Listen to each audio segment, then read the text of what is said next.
Ilang police personnel na nagsilbing bantay sa mga private individual ang inalis dahil sa nalalapit na election period.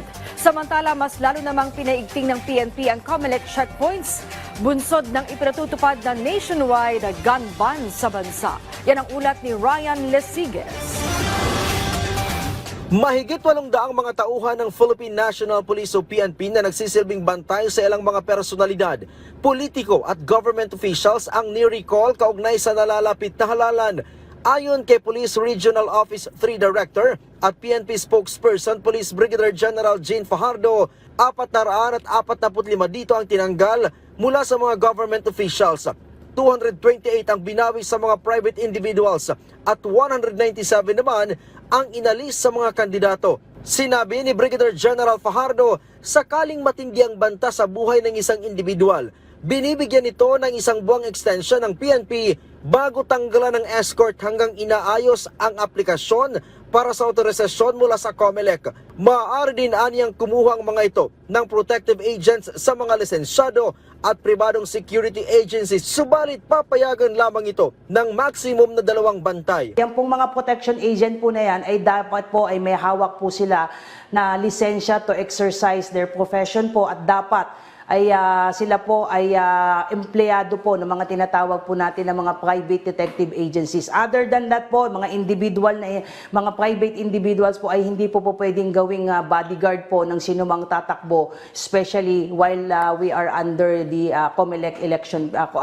election period. Ang pagbawi ng PNP sa mga police security personnel ay bahagi ng ipinatutupad na patakaran tuwing halalan upang maiwas sa politika at manatiling non-partisan ang mga pulis. Yung pong mga na-recall po ma'am, kung yung mga na-assign po dito sa main office po ng PSPG, according to General Nestor Babagay po, yung director po ng PSPG, they will undergo refresher course po para kung matapos po ang eleksyon ay po pwede po iluy silang i-deploy doon po sa mga kailangan pong bigyan po ng protective security. For those na mga naka-assign po sa mga region ay i-distribute po sila at gagamitin po sila for election duties para maging karagdagang tauhan po ng mga territorial police. Samantala tuloy naman ang pinaigting na COMELEC checkpoint ng PNP. Katunayan, umakyat na sa 73 barilang nakumpiska ng mga otoridad. Halos 100 naman ang naaresto ng PNP hinggil sa pinatutupad na nationwide COMELEC gun ban sa bansa.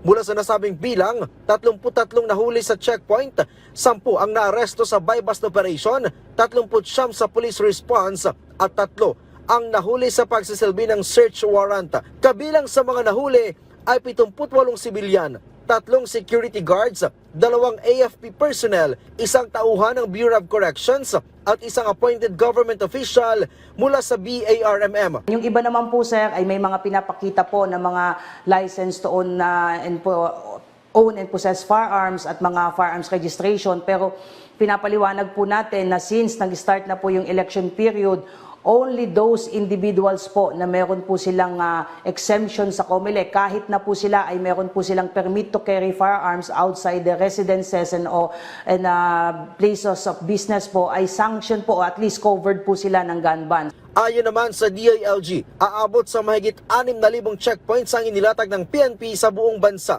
simula noong January 12. Sabi ni DILG Secretary John Vic Rimulya, bahagi ito ng strategic measures sa peace and safety concerns para sa 2025 national at local elections.